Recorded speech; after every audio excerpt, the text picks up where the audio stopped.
Paz do Senhor para todos, um bom dia. É uma responsabilidade grande de estar aqui. Até ontem eu orando e falei com o Senhor, porque eu sou professora, mas eu nunca entrei em sala de aula. Eu fiz estágios e tudo e não consegui. Mas para você ser professor, isso aqui eu ver alguém que já é professor ou já deu aula, a responsabilidade do professor ela é grande, né? No secular, você tem responsabilidade, mas ninguém te cobra, né? E dando aula na escola dominical, que é uma coisa que vem direto do trono de Deus, é uma coisa que ferve no coração da gente e dá essa responsabilidade. Eu não dormi, eu não consegui dormir e é um assunto, como bem disse, que eu amo. Escatologia é uma matéria assim que sempre acendeu o meu coração e eu sempre gostei. A gente sempre conversou sobre isso nas mesas de café, era muito gostoso. Então, esse problema da escatologia não ser pregado nas igrejas, a volta de Jesus, a grande tribulação, o anticristo, as características dele, porque tem gente que nem sabe que ele vem, né? E aqui eu coloquei uma curiosidade, até o Beni tocou sobre não falar sobre isso, né? Ou a pessoa ter que procurar um outro lugar para se alimentar do que na igreja tem que ser essencial, é uma coisa que tem que acontecer. Então, a curiosidade da Bíblia diz que de 30% a 40% do Novo Testamento é falado em escatologia. Só da volta de Jesus, só 3 livros do Novo Testamento não é falado sobre a volta de Jesus. Então, em Filemão, 2 João e 3 João, ele não fala, porque tem uma página, né? Então, ali eu acho que ele não falou porque não teve tempo, não teve espaço. Então, e Paulo, que é eu acho que é o nosso mestre, né? Que a gente pode falar, ele se revelou, todas as vezes que ele fala, ele diz, por palavra do Senhor que veio a mim. Né? Então ele não fala dele mesmo, ele fala uma coisa que chegou a ele. Tanto que Pedro, eu estudando assim, a gente vai ouvindo, Pedro lia as cartas de Paulo. Pedro lia tudo que Paulo escrevia, Pedro lia e dava o aval. Não, isso é a palavra verdadeira, essa é a palavra do Senhor. E Pedro andou com Jesus e Paulo não. Né? E quantas vezes for questionado o apóstolo de Paulo, né? Quantas vezes, mas ele não viveu, ele não... Então, assim, por que nós seguimos o texto da Santa Ceia? Paulo, porque eu recebi do Senhor e estou passando para vocês. Então, é uma coisa assim que você tem que dar credibilidade. A Bíblia ela mesma, ela não se contradiz. Ela fala e ela responde. Então, as profecias, as respostas estão tudo aqui. É só o que a gente aprender a manusear a palavra, né? E eu fiquei até preocupada, porque eu falei, bom, eu vou numa sala de aula que as pessoas leem a Bíblia, né? Então, eu não posso aqui soltar qualquer coisa, né? Que muitas vezes a gente escuta nos púlpitos uma coisa que você pensa assim, poxa, não é desse jeito que eu aprendi, né? Então, vamos lá, porque tem umas coisinhas bem legais para a gente falar. E o arrebatamento da igreja é um assunto interessante e atual, porque a gente vê que está próximo, né? Porque nós já passamos por muitas tribulações, por muitas coisas, mas parece que as coisas estão afunilando para que tudo se cumpra e tudo vai se cumprir, porque está na palavra, não vai passar. Então, quem nunca ouviu falar sobre arrebatamento da igreja? Eu acho que ninguém, né? Então, o arrebatamento da igreja, a igreja, os pentecostais, quando aceitei a Jesus há um pouquinho de tempo atrás, nós aprendemos que a igreja não vai passar pela tribulação. Isso é uma coisa que eu prefiro. Eu acho que todo mundo, ninguém quer passar pela grande tribulação, e como nós vamos ver ali, vai ser uma época que nunca existiu no mundo. E nunca mais vai existir. Então, é um período de 7 anos que o inimigo ele vai fazer coisas tremendas com poder, né? Porque ele tem um pouquinho, ele tem uma força. Mas Deus, ele vai dar para ele agir no mundo para que as pessoas se dobram. E e é a forma que Deus sempre fez para unir Israel, né? Desde lá nos inícios, quando Jerusalém e Israel começava a pecar, começava a fazer muito, o que ele fazia? Ele levantava um povo inimigo e destruía Israel, acabava com Jerusalém e, sabe? Então Deus, ele usa os homens, ele usa o próprio Satanás, e nesse período vai ter a terra vai sofrer também, né? É para Israel, porque a palavra diz que a salvação veio pelos judeus e a tribulação também veio por eles. Então, o foco de Satanás é os judeus. Mas os montes vão se abalar, o sol vai escurecer, a lua vai virar em sangue. Então, se você começar a ler Apocalipse, você fica falando: Senhor, eu quero ir antes, né? Eu quero ir logo, porque vai ser dias tremendos. Tá. Então, a visão é futurista, né? O que nós acreditamos, e eu acho que eu cheguei a ver alguns que acreditam no depois, né? Quando faltar 1 ano e meio mais ou menos para acabar os 7 anos, eles acreditam que Jesus veio e pega a gente. Então a gente já pegou quase tudo, né? Futurista. Então essas coisas vão acontecer ainda. Eles acham, esses pós-tribulacionistas, que isso já está acontecendo, que a grande tribulação, o primeiro período da grande tribulação já está acontecendo, por causa da pandemia, por causa das guerras, rumores de guerra. Mas na grande tribulação, na primeira parte, é rumores, né? É o início das dores. Então nós podemos até estar no início das dores, mas não na intensidade que vai ser nesses primeiros 3 anos e meio. Então, futurista, que é uma coisa que vai acontecer, Apocalipse é uma coisa do futuro, né? Você não vai ver cavalo, tipo o cavaleiro branco, que é Satanás, o vermelho, a guerra, a fome, essas coisas, né? Mas eu não vou entrar aí porque é coisa demais.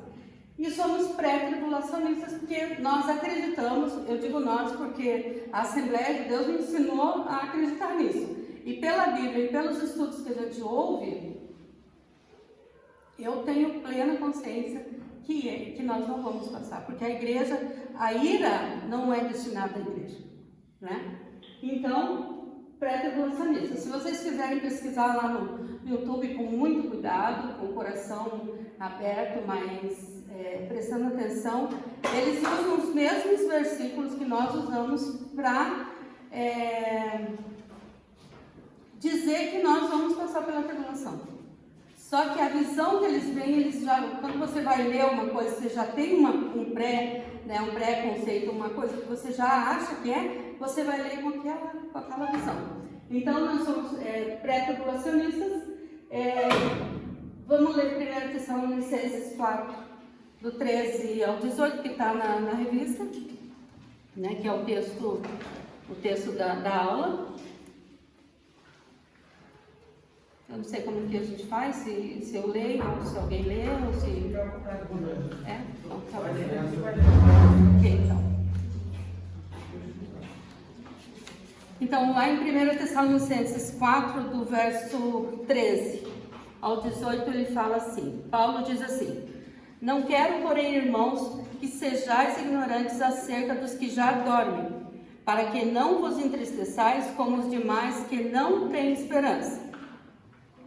Porque se cremos que Jesus morreu e ressuscitou, assim também aos que em Jesus dormem, Deus os tornará a trazer com ele. Dizemos-vos, pois, isto pela palavra do Senhor, que o que ficarmos vivos para a vinda do Senhor, não precederemos os que dormem. Porque o mesmo Senhor descerá do céu com alarido, e com voz de arcanjo, e com trombeta de Deus. E os que morreram em Cristo ressuscitarão primeiro. Depois nós, Paulo se inclui aqui, porque a ansiedade e esse desejo que Jesus viesse naquele momento, como nós temos que ter esse desejo de todos os dias, hoje Jesus vem, sabe? Então ele se inclui aqui. depois nós, né, que ficarmos vivos, seremos arrebatados juntamente com eles nas nuvens e encontrar o Senhor nos ares, e assim estaremos sempre com o Senhor. Portanto, consolai-vos uns aos outros com essas palavras. Quando Paulo fala ali aos que dormem, ele ameniza os que morreram, né? Porque é uma palavra pesada. E quando ele diz, como os demais que não têm esperança, os crentes, nós podemos ficar tristes, nós somos humanos e vamos ficar. Quando nós perdemos alguém da nossa família que vão, e nós temos plena certeza, também não precisamos, mas nós temos a esperança que um dia nós vamos nos encontrar com ele, para estar com Jesus. Né? Então, essa esperança para aqueles que não têm esperança as pessoas do mundo. Então, ele está dizendo, não se equipare. Você pode sofrer, você pode chorar, você pode ficar em luto, mas você tem que ter uma esperança que um dia você vai encontrar ele, né? Pai, mãe, o que for, você vai encontrar ele para estar com Jesus lá no céu. E outra coisa que eu peguei ali de curiosidade, quando ele fala os dormem, muita gente fala aqui que quando morre, dorme. E não, ele não está dizendo nesse aspecto que a pessoa morreu ou dormiu. Ele está bem acordado onde ele estiver, que é no paraíso, aguardando aquele momento, né? Então, só uma virgulinha ali para... a palavra do Senhor... Descerá do céu. Aqui, descerá do céu com alarido. Muita gente diz que é um evento secreto. É secreto para quem não conhece Jesus, né? Para quem não ouviu dizer que um dia Deus ele vai abrir a sua boca e vai me chamar. Ele vai me chamar pelo nome. Então, quando ele fala trombeta, é o barulho que ele vai fazer, e esse barulho vai ser escutado por quem? Pelos crentes, pelas pessoas que amam a Jesus, confessaram a Jesus e estão seguindo a Jesus. Não os perfeitos, porque nós não vamos estar aqui, nós perfeitos vamos subir, né? Então, se você disser que é perfeito, você está pecando, porque todo dia nós erramos de alguma forma, né? E todos os dias Deus nos dá a chance para nós renovar e falar, me perdoa e eu vou fazer diferente. Então, a vida do crente, quando falar você fica crente, quando você aceita Jesus, a tua vida muda mesmo. Porque todos os dias você o Espírito Santo falou, o que você fez, olha o que você falou, olha como você está olhando. Então, é esse sininho, né, que eu lembro quando vou dizer que eu era criança, porque eu aceitei Jesus já, mas quando eu era menina, quando eu aceitei Jesus ali, eles falavam, né, sobre isso. Então, e quando ele diz, portanto, consolai-vos uns aos outros, porque ele quer que você lembre, você está passando por isso, mas o Senhor Jesus prometeu que vem e vai nos levar para o céu, ele vai nos transformar. Então, todos os dias, nós, com os nossos erros, com os nossos problemas, se alguém chegar e falar, você está passando por isso, mas você vai, então, um consolar o outro. Quando você está vendo que a pessoa está triste, que a pessoa está quase desistindo, consolar-vos uns aos outros, falar todos os dias, né? Todos os dias, e todos os dias nós temos que ouvir dentro de nós isso também. Então, o que é o arrebatamento? Arrebatamento, no dicionário ele diz que é tirado rapidamente. Abruptamente, né? Eu quase não falei essa palavra, eu vou falar errado, mas vou falar. Então, é uma coisa que é retirada, a força. Não é, oi, tudo bem? Não. A trombeta tocou, a voz de Deus falou, quem ouvir, vai, né? Não tem, como diz, desculpa, eu nem quero dar também, né? Vamos embora. Então, o que é tirar. No dicionário latino diz rápido, porque é uma coisa rápida, uma coisa que ninguém espera que aconteça. A palavra que na revista diz ali é carpaccio, que é no grego, né? Fala muito grego. Então, o que é? É rápido, é você ser tirado de algum lugar, e na Bíblia é falado várias vezes essa palavra, né? Foi retirado em Paulo ali, quando ele estava em algum lugar que eu não vou lembrar o nome dele, mas ele falou, ó, se ele ficar aqui, ele vai morrer. Então eu vou arrebatá-lo daqui, tirá-lo daqui. Né? Então na Bíblia, vocês são estudantes, vocês sabem que tem uma palavra em grego que ela é usada em vários contextos, em vários textos, às vezes com o mesmo sentido e às vezes com outro sentido, dependendo do contexto, né? Do que está acontecendo ali. Para quem é? Para crente. Não há, vou arrebatar aquela pessoa que está lá no mundo. Não, se ele aceitar Jesus, ele vai ouvir.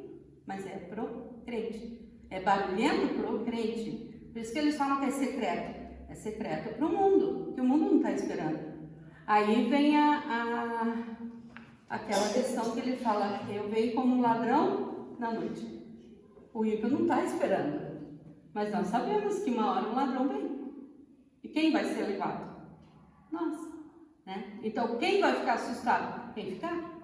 Até ele entender ou se entender, mas ele vai, uns vão falar que vai ser os OVNIs, as pessoas de outro mundo e vão viajar nisso aí. Uma vez o irmão estava falando com a gente assim, ele falou que quase ninguém vai no arrebatamento. Quase ninguém, vai ser poucos assim, porque nós somos pecadores e todos os dias nós pecamos. Aí eu falei, mas é questão do livro, né? Que Deus coloca um modo lá que eu falei, mas Deus ele escreve, apaga. Aí eu falei, não é assim, Deus ele é misericordioso, né? Aí ele falou, não, acho que quase ninguém vai no arrebatamento. Nesse pensamento ninguém vai mesmo, né? Mas quando nós aceitamos Jesus, o que ele faz? Ele nos cela. Vai só ele lá. É só ler em Apocalipse. Lá ele fala da multidão, vestido de linho, que não é contável. Daí depois ele fala da outra multidão que vem do arrebatamento, aqueles que são. Não vou falar. Não vou falar, nem precisa, né? Quando vai ser? Quando?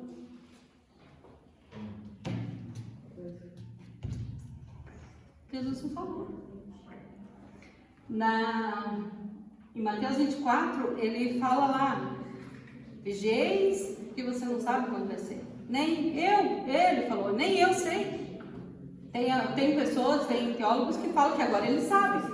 Mas para nós interessa se ele sabe agora ou não. Naquele momento ele não sabia. Tem os anjos, somente Deus. Né? Então quando vai ser? Não sabemos. E se não está na Bíblia, como diz o pregador que eu gosto, depois eu dou o nome para você, ele fala sobre escatologia, ele fala assim, o que está na Bíblia, a resposta está na Bíblia. Mas se está na Bíblia e não tem resposta, é porque Deus não quis dizer. Então por que eu vou me perturbar, não dormir para saber uma coisa que eu não sei? Claro que tem um monte de coisa na Bíblia que você estudando, você consegue, porque senão muita coisa a gente não saberia, né? Através dos estudos, dos livros, das pessoas que fazem esse estudo profundo, que eu fico de boca aberta, falo, meu Deus, como é que consegue? Mas todo mundo consegue se tentar, né? Então, assim, não tem data. A única coisa que a gente pode ter certeza é que quando a igreja for arrebatada, aí é o princípio das dores.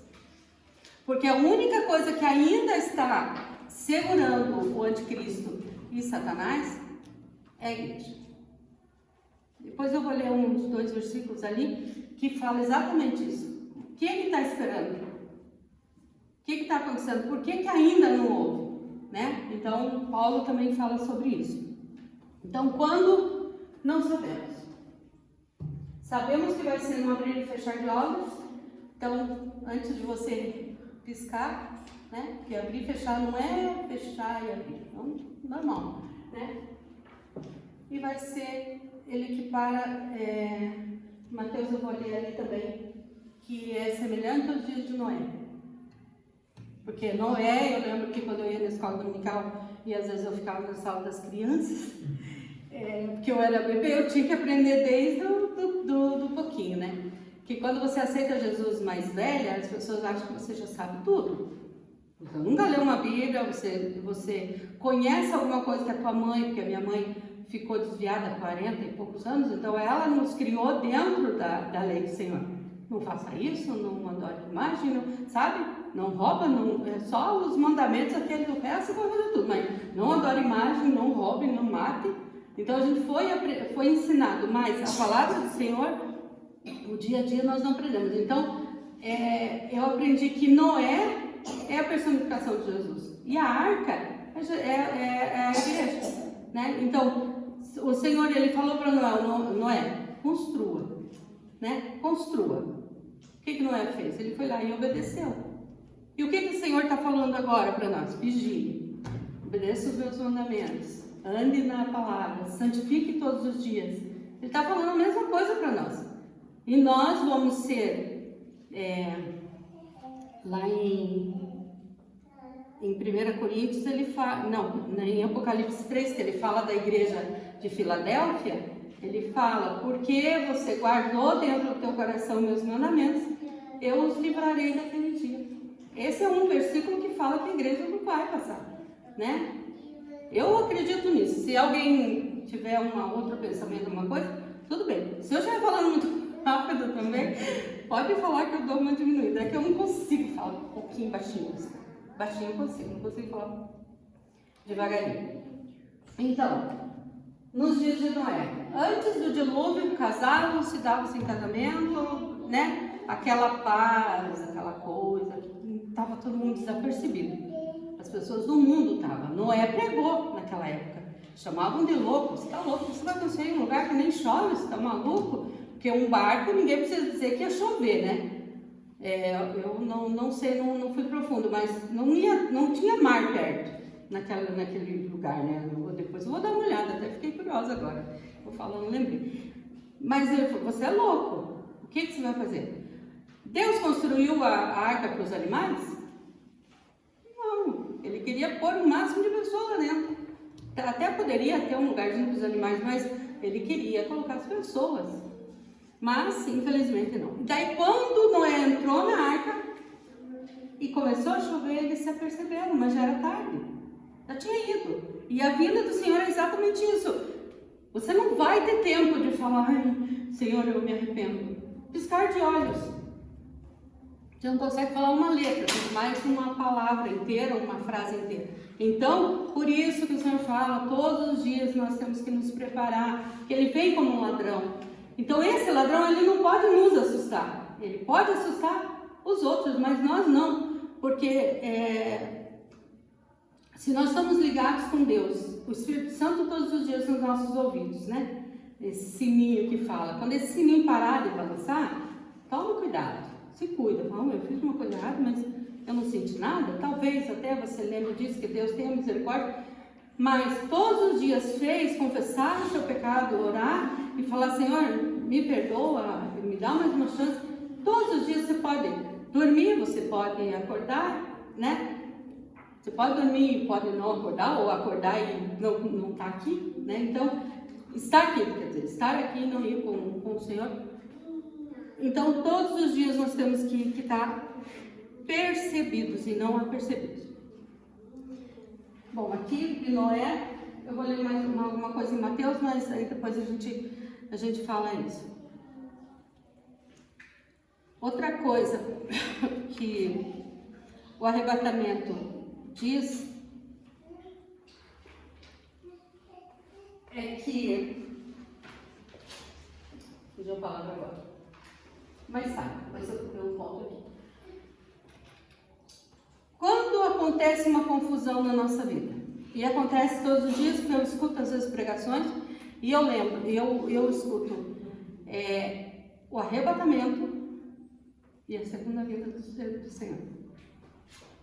É uma confusão que fazem, porque o arrebatamento ele vai acontecer em data não prevista, ele vai acontecer, e logo depois, isso é uma cronologia, né? Então, vai acontecer o arrebatamento, aí a gente não sabe, os estudiosos eles não sabem quanto tempo depois que o anticristo vai se manifestar, né? Que ele já está fazendo as alianças, então ele vai começar a fazer os acordos, né? Ele vai surgir lá, isso é a primeira parte. Ele vai dar um jeito de construir o templo lá no Monte Santo, que é o lugar que ele almeja, que ele mira, né? O lugar santo.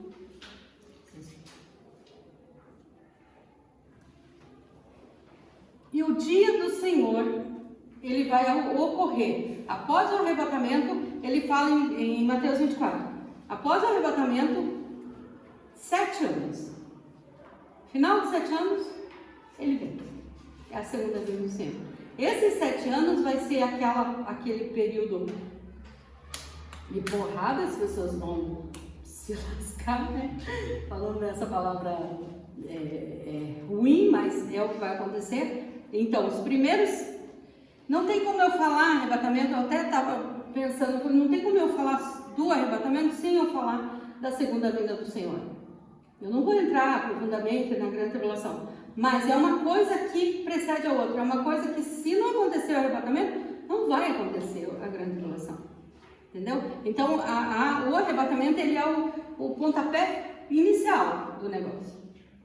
Então, em Mateus 24, eu vou colocar aqui. Mateus 24, ele é um sermão profético. O próprio Jesus fala acerca da grande tribulação e do arrebatamento da igreja. Mateus, ele é dividido em blocos, né? Para a gente ter uma ideia. Nos versículos do 4 ao 14, ele dá uma tomada geral da primeira parte da grande tribulação, os 3 anos e meio, dos 7 anos, né? Então, ele diz ali que, eu só vou ler ali, mas todas essas coisas, o princípio das dores, que está no 24:8, todas essas coisas, tudo que acontecer nos 3 anos e meio é o princípio. Terremotos, guerras, rumor de guerra, fome, pandemias, né? Porque essa pandemia é só um teste, né? Só uma coisa que tem que ver como que o povo do mundo vai se comportar, como que o mundo reage às ordens. Não faça isso, não faça aquilo. O brasileiro é meio teimoso, né? Já viu que não é, quer dizer, eu sou meio teimosa, não vai a lugar, tá lá na festa, tá lá não sei onde, tá lá não sei o quê, né? Então, nós obedientes, né? Falo assim, mas eu sou obediente, só a máscara que me deixa sufocada. Uma coisa louca, mas isso eu estou tentando. 2 anos eu vou conseguir. Então ele diz que tudo que acontecer nesses 3 anos e meio, que é o início, quando o anticristo ele começa a fazer os acordos, e também vou abrir aqui um parênteses, talvez vocês até não possam concordar, mas não tem problema, porque a gente vai estudando e a gente vai esclarecendo à luz da Bíblia, né? Que é uma coisa que eu me preocupo muito de ter as minhas opiniões e não ter nenhuma base bíblica. O anticristo, ele vai ter intimidade com os muçulmanos. Muitos falam que ele vem da Europa, outros não sei de onde, mas ele vai ser a única pessoa que vai conseguir construir o templo lá no Monte Santo, onde ficam as mesquitas. E hoje, quem tem o controle é os muçulmanos. Os judeus que não são muçulmanos, eles não entram lá. É eles que dizem, você entra, você não entra, né? Então, como que o anticristo vai construir um templo? Como? Se ele vai querer se assentar no trono, ele vai precisar do templo. Esses 3 anos e meio, ele está preparando o caminho, ele está preparando lá o terreno. Aí vai ter as nações que vão estar junto, vão ter as nações que vão estar contra, porque ele não vai dominar o mundo inteiro, vai ter gente guerreando com ele. Tanto que quando ele estiver atacando Israel, ele olha e ele está sendo atacado. A Bíblia diz que ele está sendo atacado no norte ou no leste, uma coisa assim. Eu não me atentei muito nesse detalhe, mas ele está sendo atacado na retaguarda dele. Ele está indo, mas alguém está indo contra ele, né? Porque Israel é a figueira, né? É uma coisa assim que vai ter os contras, mas vai ter os favores. Então, daí isso não seria uma guerra. né? Se ele dominaria todo mundo, então vai todo mundo. Então é uma guerra, vai ter gente contra. Ele fazendo isso nos 3 anos e meio, quando ele conseguir aquilo que ele quer, ele quebra o acordo. Que são os primeiros 3 anos e meio, ele quebra o acordo. Aí o que vai acontecer? Israel vai falar, opa, tem uma coisa errada aqui. Ele se assentou num lugar que ele não é para sentar. Israel, os judeus, é um pouquinho complicado, né? E nós sabemos que acho que Deus escolheu eles justamente para isso também, porque eles são terríveis. Então, eles vão olhar e falar, opa, peraí, tem alguma coisa errada e nós vamos guerrear, não é assim não. No segundo bloco ali, que começa do 15, que vai lá até o 35, eu vou ler, eu sei, eu não estou saindo do assunto do arrebatamento, mas é uma coisa assim que precede, e acho que na aula 6 vai ter ali a grande tribulação, e quem for da aula vai se aprofundar nisso. Então, o sermão continua a grande tribulação. Então, Jesus falou ali, quando, pois, Mateus 24, quando, pois, virdes que o abominável da desolação, que é o anticristo, de que falou o profeta Daniel, está no lugar santo. Então ali, né, quem lê entenda que lá em Daniel ele é também um livro profético, e ele fala do anticristo, ele fala da vinda do Senhor, e ele fala da grande tribulação, ele fala do arrebatamento. Então assim, ele fala tudo que depois o Paulo e os outros vão falar, né? Então exclusivamente Paulo, porque é Paulo que falou a maior parte. Então aí ele diz ali, então os que estiverem na Judeia, é um evento mundial? Não, é um evento local. Ele vai estar na Judeia. As pessoas que estiverem ali na Judeia e nos arredores ali, estão lascados. Porque a Bíblia diz que ele e os aparatos de guerra dele, eles vão colocar assento, montar a barraca bem no pé do monte. Eles vão ficar ali. Então eles vão em volta, eles vão acabar com tudo. Então ali é um evento local na Judeia. E daí ele diz que fujam para os montes. Então quem tiver, se manda, porque o negócio vai pegar. Aí ele diz ali, quem tiver no telhado, quem tiver fazendo, fica onde você está, não se mexa. Se puder fugir, fuja, mas se não puder, fica onde você está, porque a curiosidade mata, né? Eu ouvi isso muitas vezes, mas eu acho que a curiosidade mata mesmo. Dá. Quem estiver não vendo, não. Daí aqui ele fala que eu separei esses 2 versículos porque é uma coisa que como que eu diz, me atrapalhou a minha vida toda. Aí das grávidas, eu tinha medo de ficar grávida. Aí das grávidas. Aí ali você diz, da Judeia, mas eu não estou grávida na Judeia. Nem vou ficar. Agora é muito menos, mas eu não vou ficar. Então ele diz, ai das grávidas, por quê? Você está grávida, você está amamentando. E das que amamentam, né? Como que você vai correr? Como que você vai fugir? É impossível, tipo, você até pode correr um pouquinho, mas uma bala vai te pegar, alguma coisa vai te pegar, porque o armamento que ele vai ter não é essas arminhas que nós vemos agora no exército. Fala arminha porque eu nem conheço, mas eu sei que tem poder de fogo e tudo, mas ele vai ter um poder de fogo enorme, né? Ele vai ter um aparato lá que eu estava olhando, que é uma coisa assim, fora as armas químicas, as armas, né, os invisíveis, eu fiquei até meio, acho que é por isso que eu não dormi, porque eu vi muitos negócios de guerra. Então, aí das grávidas que é mesmo, orai para que não seja no inverno. Quantas vezes eu lembrei e falei, meu Deus, é inverno, e se Jesus vir no inverno? No inverno a igreja meio que está uma esvaziadinha, né? Antigamente até a gente ia em vigília no inverno, né? Mas era aquela época bem, eu estava querendo mesmo. Mas o inverno, aqui diz por quê? Que Jerusalém tem um inverno terrível. Eu nunca tinha pensado que Jerusalém tinha inverno de neve, igual os Estados Unidos e tal coisa, sabe? Mas lá diz que no inverno, o inverno mais terrível, camadas e camadas de neve. E as autoridades dizem para que o povo não saia de casa. Ó, não sai porque está impedido lá a estrada, não vai. Então aqui ele fala para os judeus, não saiam de casa no inverno, né? E ele diz, ore para que não seja no inverno. Porque daí você não vai poder fugir. Como que você vai fugir no inverno? E também outro no sábado. Quem guarda o sábado? Eu não guardo o sábado. Os judeus guardam o sábado.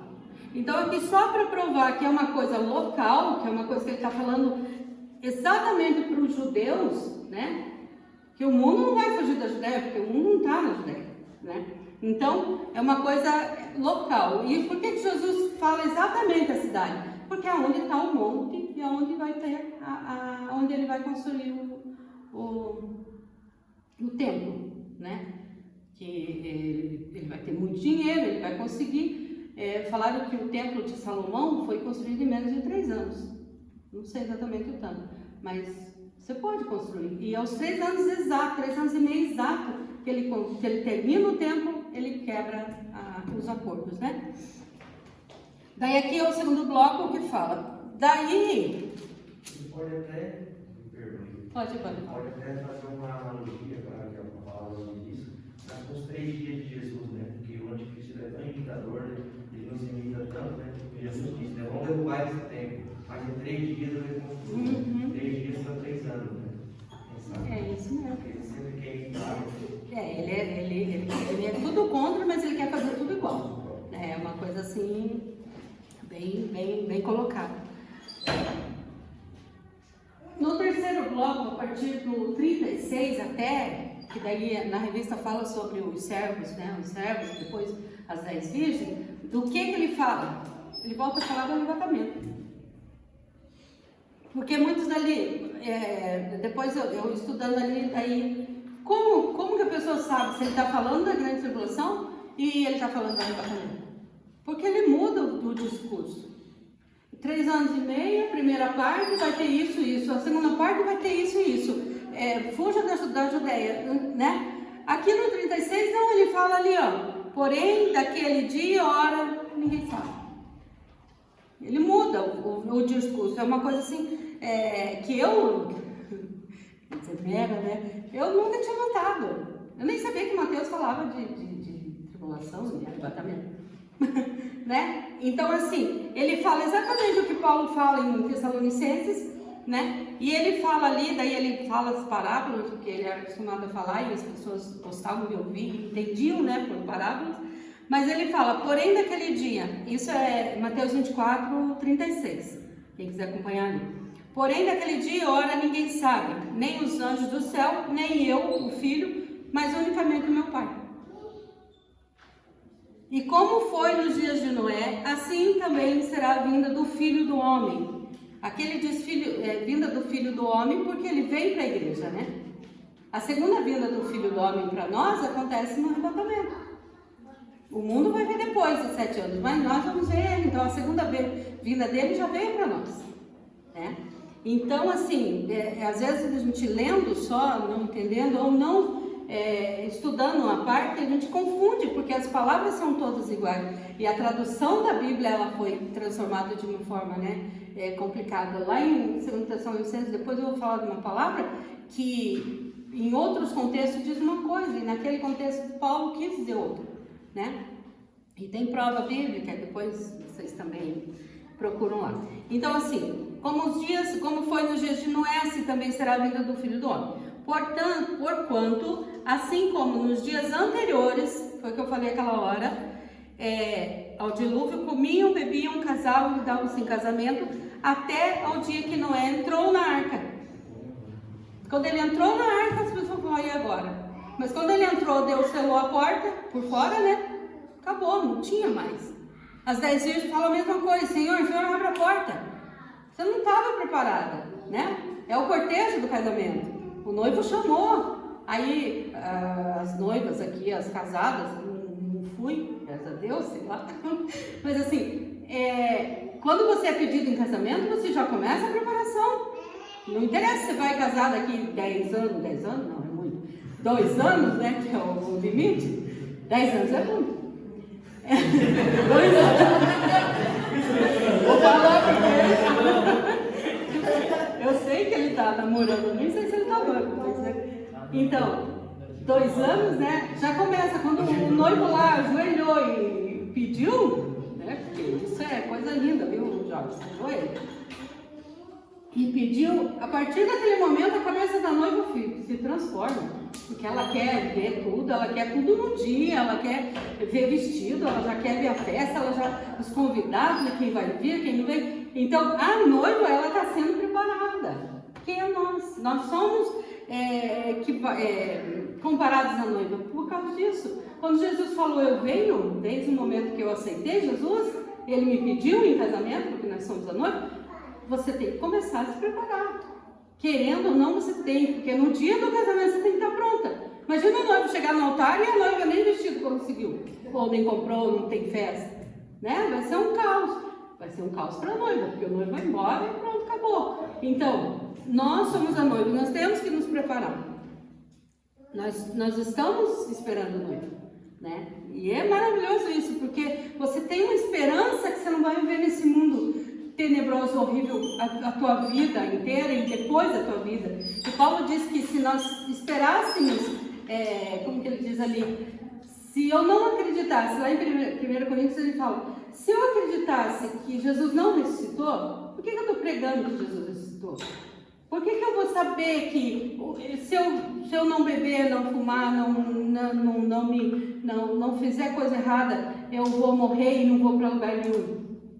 O que eu vou ganhar com isso? Né? Por que eu estou me preparando se eu sei que o noivo vem me buscar? Então ele diz que nós somos pobres miseráveis se nós acreditarmos só nessa vida, só nesse momento. Né? Então, Paulo, ele é uma sabedoria, uma coisa assim, que quanto mais você lê Paulo, mais você quer ver, mais você tem fome dele, fome da Bíblia, porque é uma coisa muito real o que ele fala. Né? A Bíblia é real, tudo que você lê ali é real. E quem gosta de escatologia, ama Paulo. Quem gosta, né, Pedro? Você ama escatologia? Ele não gosta, mas é uma coisa que ele gosta de estudar o homem, né? Cadê tempo?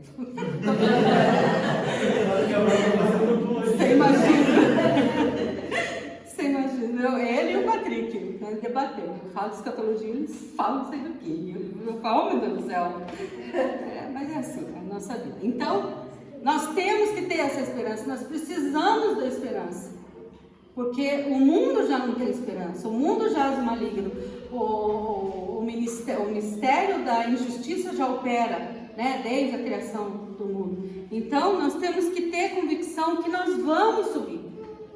Né? Porque nós não podemos ficar aqui.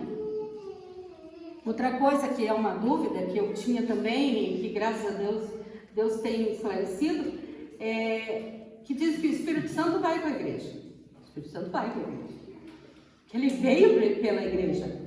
Ele veio para nos consolar, para nos avisar, para nos exortar. Ele veio com a igreja. E quando a igreja subir, ele também vai subir. Mas o Espírito Santo está desde a fundação da terra.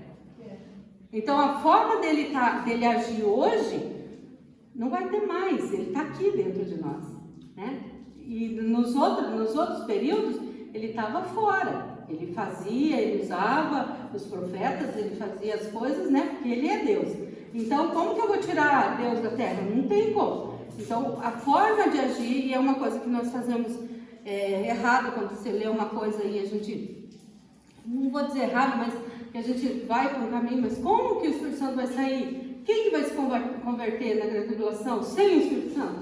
Porque nós não conseguimos viver sem o Espírito Santo, né? Então o Espírito Santo ele vai com a igreja, ele vai subir, mas a forma dele agir vai ser diferente aqui na terra. Ele vai saber porque vai ter os 144 mil lá, pregando o Evangelho, as 2 testemunhas, então ele vai estar agindo nas nações, ele vai estar agindo, ele vai estar, né? Mas de outra forma, diferente da igreja, porque a era da igreja acabou, a era da graça acabou. Agora, filho, quer Jesus? Quer a marca da besta? Não, quero Jesus, então, beleza, sabe? Então, em Apocalipse fala, são aqueles que vieram da grande tribulação decapitados, foram decapitados na grande tribulação. Tipo, mas claro que isso, né, não existe. Mas tá, daí aqui ele fala, onde que eu estava? No campo, levado um. Então, estando dois no campo, será levado e deixado outro. Levado, tirado, arrebatado, é as mesmas palavras, né? Vigiai, pois, porque não sabeis a que hora há de vir o vosso Senhor. Mas considerai isso: se o pai de família soubesse que a vigília da noite havia de vir o ladrão, vigiaria, não deixaria que fosse arrombada a sua casa. Então, quem vai se assustar com o ladrão? Quem ficou. Eu estava em casa e fui roubado. Quem foi? Minha mulher, meu esposo, meus filhos, né? Ou o contrário, sei lá. Então, ele vai se assustar. Nós não podemos ser pegos de surpresa. Nós temos que, na hora ali, tocou, porque nós vamos ouvir, né? E nós só vamos ser pegos de surpresa se você não subir, né? Que eu tenho certeza e creio que todos nós iremos. Porque estás vós apercebidos também, porque o Filho do Homem há de vir a hora em que não pensais. Quando o Espírito Santo fala conosco e nós ouvimos a voz dele, nós não estamos apercebidos, né? Quando a voz de Deus falar conosco e falar: Jennifer, vem, né? Você não vai ouvir? Por isso que muitas vezes os pastores, os professores falam que as crianças, os jovens, o ouvido deles, eles escutam tudo, né? Eu também sou surdinha, mas eu acho que é...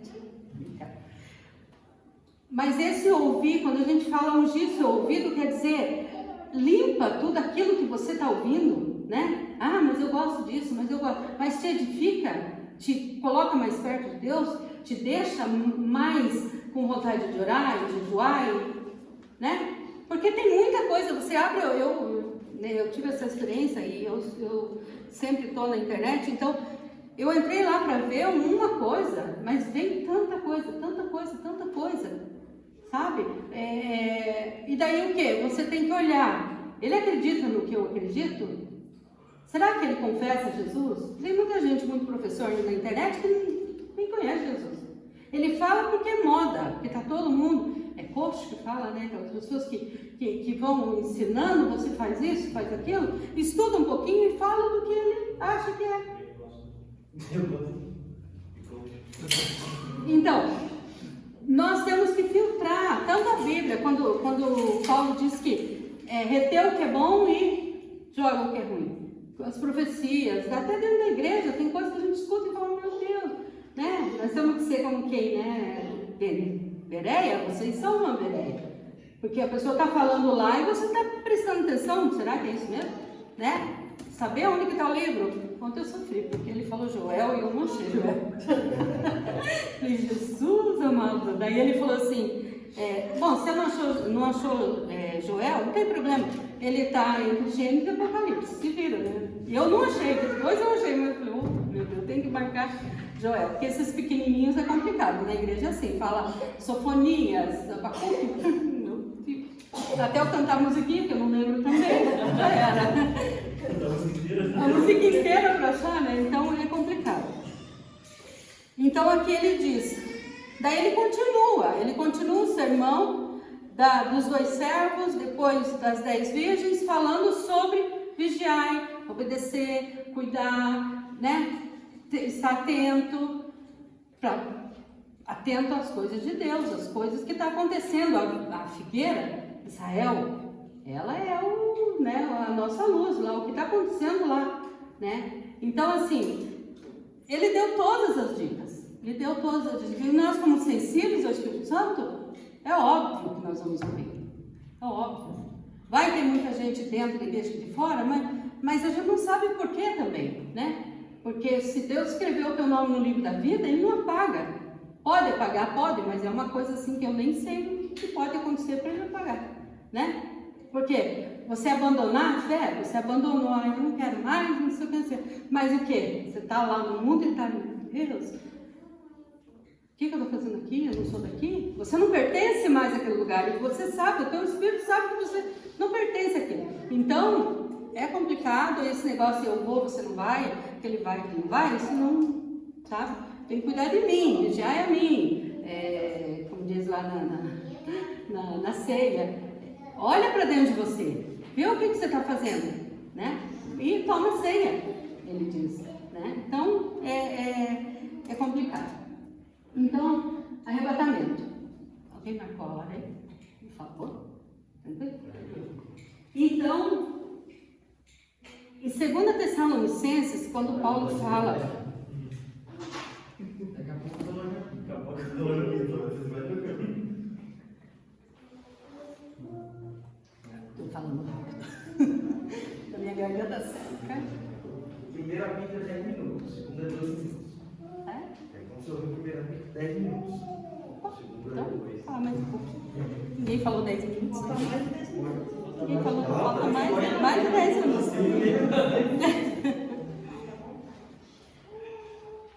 Aí aqui, deixa eu ver minha colinha aqui. Então, esse negócio do arrebatamento, segunda vinda do Senhor, a gente não pode, nós não podemos nos enganar. Atrapalhar o negócio. Mas eu aprendi que a segunda vinda do Senhor, os montes sairão do lugar, o céu vai recolher, vai acontecer, as pessoas vão ficar dentro das cavernas, vão fugir e falar, nos esconda do olhar da ira do Senhor. O povo vai falar, nenhum anjo vai falar, Deus está virado com você. Eles vão saber, porque imagina, as estrelas, eu estava vendo esse negócio, a internet é bom, eu estava vendo os tamanhos das estrelas, de algumas estrelas.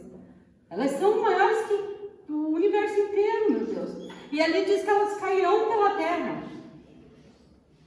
Como que uma estrela vai cair na terra e eu vou achar que, eles vão fugir, pobre, rico, servo, senhores, reis, fala ali. Eles vão querer se esconder, eles vão falar, montem, nos esconda da ira, do olhar da ira do Senhor. Né? Nós sabemos disso. Então, eles vão saber que isso vai acontecer. A grande tribulação, ela, como eu disse, ela é dividida em duas partes, mas a primeira é tranquilo. É uma pandemia, maior que essa que nós passamos, rumores de guerra, guerras, fomes, o que? Nós já passamos por isso, né? Tem lugares que estão morrendo de fome. Então, é o princípio. Aí Deus fala, calma, é só o princípio das dores, não é o fim ainda. Então, imagina o fim, né? Mas isso também, nós estudamos porque nós precisamos saber. Mas é uma coisa que eu tenho convicção, eu tenho fé que a igreja não vai passar. Que não foi. A Bíblia diz em vários lugares ali que a igreja não foi destinada, ela não foi preparada para isso. Né? Ela não está destinada e eu aceito isso. Acredito nisso. Então, essa confusão os Tessalonicenses tiveram. Que Paulo ele escreveu a primeira carta lá, a 1 Tessalonicenses, que nós lemos aqui. Quase um ano depois, ele teve que escrever outra, a 2 Tessalonicenses. Por que ele escreveu? Porque ele, lá em 2 Tessalonicenses 2, ele diz assim: ora, irmãos, rogamo-vos pela vinda do nosso Senhor Jesus Cristo e pela vossa reunião com Ele. Rogamos, quer dizer, ainda nós estamos orando para que Deus venha, para que Jesus venha arrebatar a sua igreja. No 2 diz, que não vos movais facilmente do vosso entendimento, nem vos perturbeis, que por espírito, que por palavra, que por epístola, como de nós, como se o dia de Cristo estivesse já perto. Esse dia de Cristo é o dia do Senhor, é o segunda vinda do Senhor. Por que você está perturbado se a igreja ainda não veio e você já está perturbado com o dia do Senhor? Para eles, ouvindo a internet, naquela época não tinha, mas não sei como que a informação corria tanto, né? Mas eles ouviram outras pessoas falando que o Senhor já tinha vindo, que o arrebatamento já tinha acontecido e agora ele era só esperar a grande tribulação. Eles ficaram desesperados. Aí Paulo falou, gente, não se mova facilmente com o vosso entendimento. Eu já te falei lá, um ano atrás, que quando Jesus viesse acontecer, não sei o quê, mas a igreja realmente está aqui, não sei o quê. Ele ensinava. Deixa eu ver se eu acho aqui escatologia na época de Paulo é chamado de princípio elementar da doutrina de Cristo. Quando ele fala ali da leitinho, era esse leitinho que ele dava. E nós achamos que leitinho sei lá o que eu acho que leitinho é, mas é uma coisa levinha para as pessoas que estão. Mas era a primeira coisa que ele falava: Jesus vem, a igreja vai embora, depois começa a grande tribulação, o anticristo já vem arrebentando tudo, Satanás já, sabe? Esse era o leitinho que eles tomavam. É o princípio elementar da doutrina de Cristo. Todo crente tem que saber que Jesus vem. Todo crente tem que saber que vai passar um período terrível, né? Vai dar medo para os crentes. Fique com medo, então se prepara. Não interessa do jeito que você está, mas se prepara, né? Era isso que ele queria. Vamos lá, gente. Porque Paulo era o andarilho, né? Ele ia lá, fundava a igreja, ensinava uns lá, e ia para outro lugar, ia para outro e outro, e isso ele foi falando com as cidades em volta, e ele falava para grego, troiano e tudo. Então a palavra dele não era para os judeus.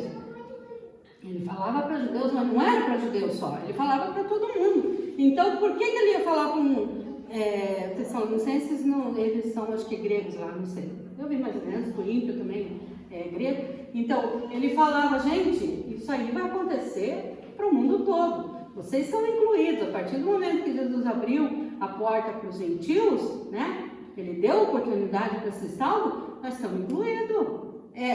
Salvação através dos judeus, primeiro os judeus, depois os gentios. E a maldição também, filho. Vai sofrer lá, vai sofrer aqui também. Porque esse aqui é só bom, né? Aí não dá.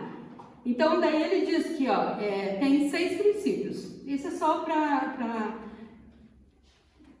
curiosidade mesmo. Então, são 6 princípios. A base do arrependimento de obras mortas, que ele falava no início. A fé em Deus, né? Que é uma coisa que é básica. Os batismos, que ele fala em plural, que é o batismo do corpo de Cristo, do Espírito Santo e nas águas. E daí ele fala em imposições de mão, ressurreição dos mortos e juízo vindouro eterno. Esses eram os princípios dele. Ele ia e arrebentava lá e saía, e as pessoas ficavam, né? Então ele ensinava, preparava a pessoa. Aí um ano depois ele tem que voltar lá para dizer que o arrebatamento da igreja aconteceu, que se tivesse acontecido eu tinha ido, né? Era a esperança dele. Então daí ele diz: como de nós, como se o dia de Cristo estivesse perto. E Joel, quando ele falou para eu ler Joel lá, eu fui procurar, lá ele fala: o dia do Senhor é um dia de terror. Por que vocês estão esperando o dia do Senhor?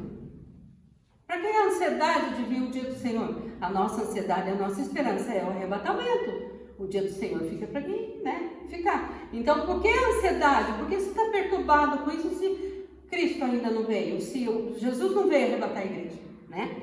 Então, daí ele diz ali, aqui que eu vou falar sobre uma palavra que meio que dá uma confusão e eu... No 3 diz: ninguém de maneira alguma vos engane, porque não será assim que antes venha a apostasia. Apostasia no original, e no sentido que Paulo fala aqui, partida e retirada. Tem um outro lugar que fala que apostasia é abandono da fé. Desde que nós aceitamos Jesus e desde que a igreja foi fundada, ninguém abandonou a fé? Todos os dias, né? Às vezes nós passamos por isso. Quanta gente desistiu? Quantas pessoas nós conhecíamos dentro da igreja não estão mais? Ou estão em outros lugares?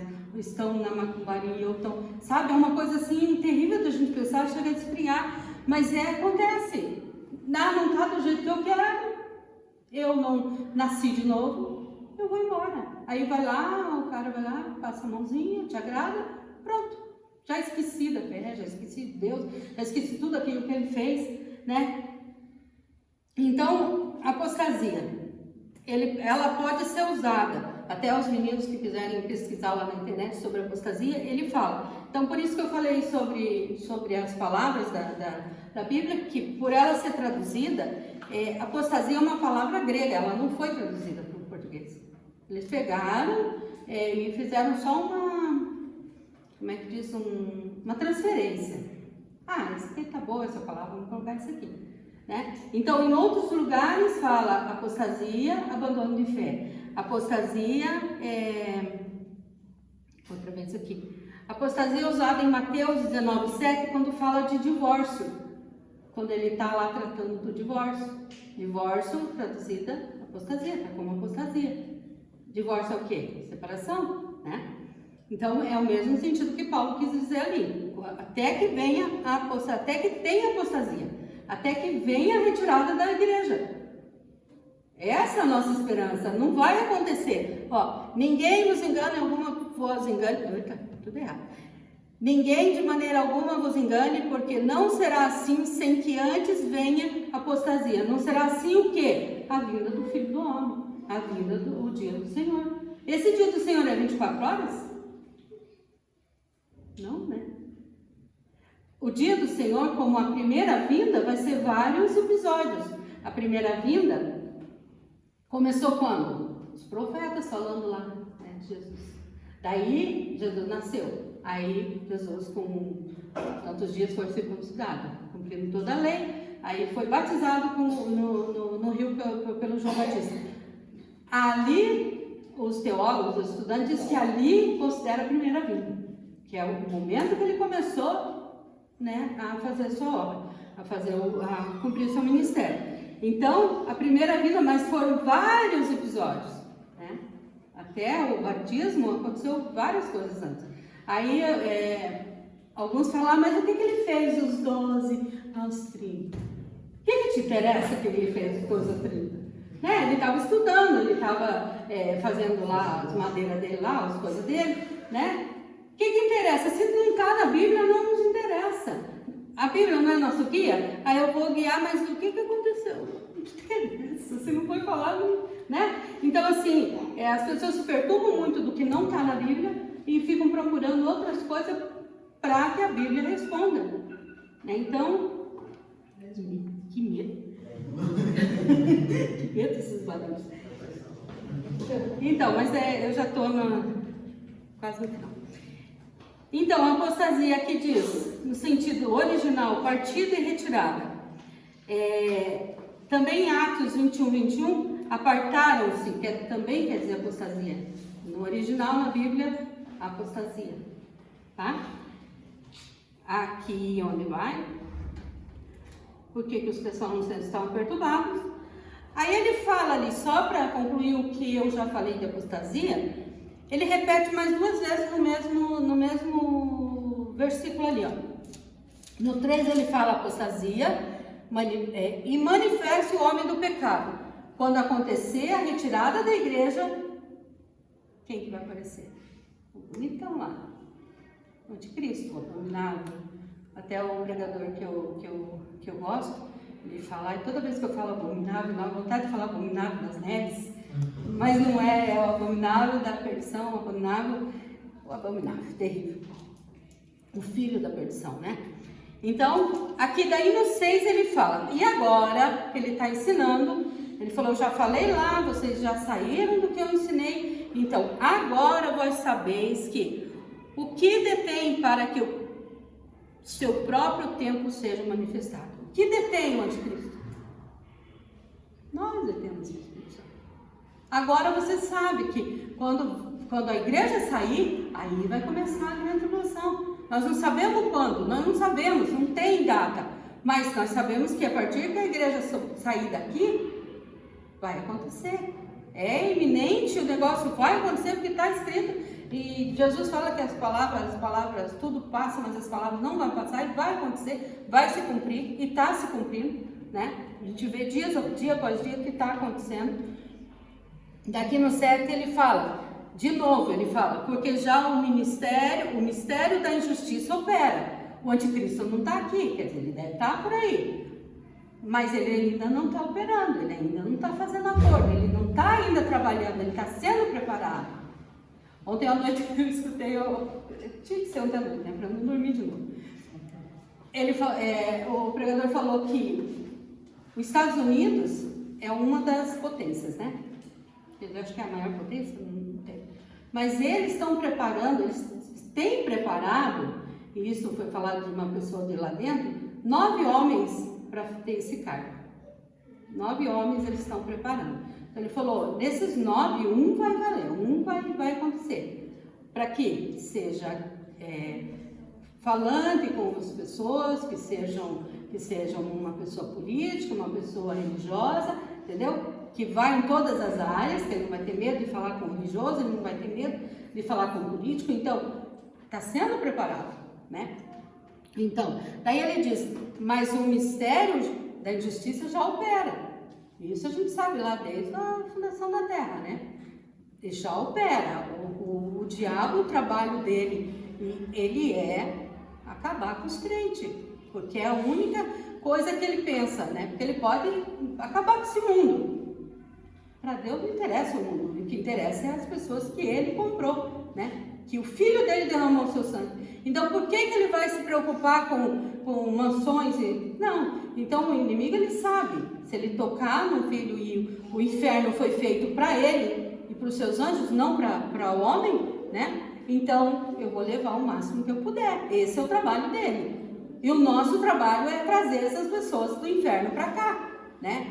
Que eu vou declarar, eu sou bem falha nisso. Eu fico nas nossas casinhas, assistindo uma televisão, uma internet, porque a internet veio para não sair de casa, né? Então, mudar isso. Mas a gente tem que ir. Vocês jovens, vocês têm toda a força, vocês podem ir nos valados, podem ir em lugares cobertos com o Espírito Santo, cobertos com a proteção de Deus, fazer isso, ir lá e assaltar o inferno, né? E falar a Bíblia, assaltar, vamos, que aí não é o seu lugar. Daí ele diz aqui, há um que agora resiste até que do meio seja tirado. Falou 3 vezes, ele falou, até que venha a apostasia, que a igreja seja retirada, aquela que detém a vinda do homem da injustiça, e somente há um que agora resiste até que do meio seja tirado, arrebatado, levado. Então, o arrebatamento ele é real. É uma coisa que nós temos que ter esperança, nós temos que sentir todos os dias, hoje Jesus vem, hoje Jesus vem. Ontem eu errei, mas Senhor, hoje, né? Ou antes de dormir, né? Que é bom a gente orar antes de dormir. É ótimo orar antes de dormir, porque aí você dorme melhor. Eu não orei nenhum desses dias, eu estava tão nervosa. Mas eu orava em espírito e quando eu estava lendo, né? Porque a gente está nessa vida, tipo, na vida que eu digo, a vida cristã, a partir do momento que você abraçou, você não consegue largar, mesmo que você queira, né? Mesmo que você queira, não vou fazer, mas aquilo fica, não vai fazer mesmo? Tem certeza? Você tem certeza absoluta? Né? E graças a Deus por isso, porque Ele vai ainda dando uma cutucada em nós, e enquanto Ele estiver fazendo isso, graças a Deus, pela misericórdia dEle, Ele não quer que ninguém se perca, né? E nós temos que ter consciência disso. Eu vou ler para terminar, Apocalipse... Acho que é Apocalipse 3. Celular?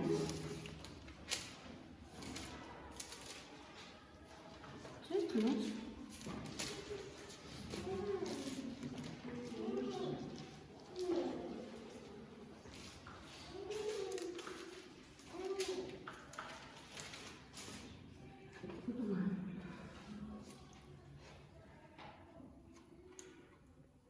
É 3:10.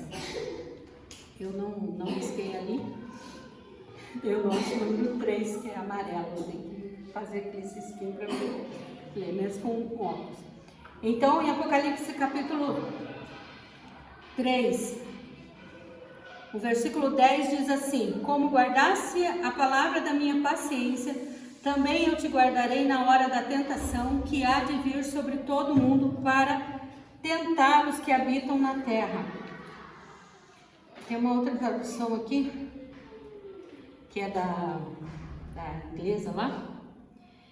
Fala assim: porque desta atenção à minha exortação, quanto a suportar os sofrimentos com paciência, eu igualmente te livrarei da hora da tribulação que virá sobre o mundo todo por a prova os que habitam sobre a terra. Então ele está dizendo, gente, vocês não vão ficar aí. Vocês que guardaram, né, a minha exortação, que prestam atenção, nós prestamos atenção na exortação, guardamos os mandamentos, a palavra no nosso coração, suportamos o sofrimento, né? Ele vai guardar naquele dia da tribulação. Então, tem um pastor, eu não coloquei o nome dele aqui, porque nem falar eu sei, então escrever ficou meio difícil. Então ele diz assim que eu prefiro me preparar para passar a grande tribulação e ser surpreendido pelo arrebatamento, do que me preparar para o arrebatamento e ser surpreendido pela grande tribulação. Independente do tempo, se for antes, durante ou depois, nós temos que estar preparados. Então vamos nos preparar, né? Então, para a tribulação, não tem quem se prepare para a tribulação, né? Para sofrimento, para guerra, nós não somos um povo de guerra. Mas assim, é melhor a gente se preparar que isso vai acontecer, estudar e ver como vai ser, do que ser surpreendido, eu vou para o arrebatamento, vou estar tranquilo, né? Eu professo a fé, eu sou salvo, eu vou na igreja, e daí ser surpreendido pela tribulação, né? Então, o que eu peço hoje, o que queima dentro de mim é que essa preparação seja constante. Que isso não seja quando o pastor fala, ore ontem, ore amanhã, ore depois, ore, né? Não, o pastor mandou orar. Eu muitas vezes me mandaram orar, não orava. Eu oro, tem na mente, né? Pode deixar, estou orando. Não estou orando nada, né? Então, assim, vamos ter esse hábito. Eu gosto muito do Beni, porque ele é bem discipulado. Eu ia falar, mas eu não tive essa coragem. Mas ele é muito sistemático nisso. E a igreja precisa disso. Ela precisa de um Paulo. Gente, vocês estão fazendo tudo errado. Eu mandei vocês falar uma coisa, vocês estão falando outra. Daí o que acontece? O povo fica tudo perturbado, tudo doido, tudo maluco. Mas Paulo já tinha dito, já tinha falado, né? Então, os escritos de Paulo desapareceram, né? Porque eles tiravam cópia e naquela época não era a nossa facilidade, né? Eles não tinham a mão como nós temos aqui, um monte de coisa, ainda tem internet. Eles não tinham. Então, esses escritos, ele foi trazido de lá com cópia, e daí foi tirado, e disse que quando ficava velho ele descascava igual uma folha seca, né? Que era preparado do jeito. Então, muita coisa, eu acho, sei lá, isso é eu que estou falando, não é a Bíblia que diz, ninguém fala, mas quantas coisas se perderam, né, nessas traduções? Quanta coisa, mas se a gente colocar essa palavra, vai dar um outro sentido. Eles não vão mais acreditar, vão colocar essa, que é mais bonita, né? Então, a linguagem, as formas, nosso português, gente, eu sou professora, né? Se alguém perguntar o que é isso, o que é aquilo no português, eu tenho que olhar, peraí, que eu não sei, né? Então, é muito complicado. Então, vamos, quando ler a Bíblia, orar e pedir o entendimento. Assistir, ouvir as pessoas que estão estudando aquilo e professam a mesma fé. Não ficar olhando a pessoa que acredita no Chico Xavier. Chico Xavier. Quantos crentes eu vejo na internet colocando o pensamento de Chico Xavier? Pelo amor de Deus, gente. Não precisamos do pensamento de Chico Xavier. Crente velho, não estou falando dos jovens, não, porque eu acho que vocês têm mais ânsia e são mais ansiosos e querem saber a verdade. E sabe, você vê, porque eu li sobre esse futurista aqui, tem os idealistas que acham que a Bíblia é alegórica. Alegórica. Tudo que está ali não é de verdade. O milênio não é de verdade. O diabo não é de verdade. O inferno não é de verdade. É tudo aleatório, alegórico, entendeu? Então, como assim não é de verdade? Tá bom? Então, eu agradeço a vocês, agradeço o Tassi, o Beni, a paciência, e desculpe aí se eu falei alguma coisa, mas fiquem firmes e Deus abençoe vocês e estudem cada dia mais, porque é maravilhoso, maravilhoso. Amém? Pode orar? Pode ser.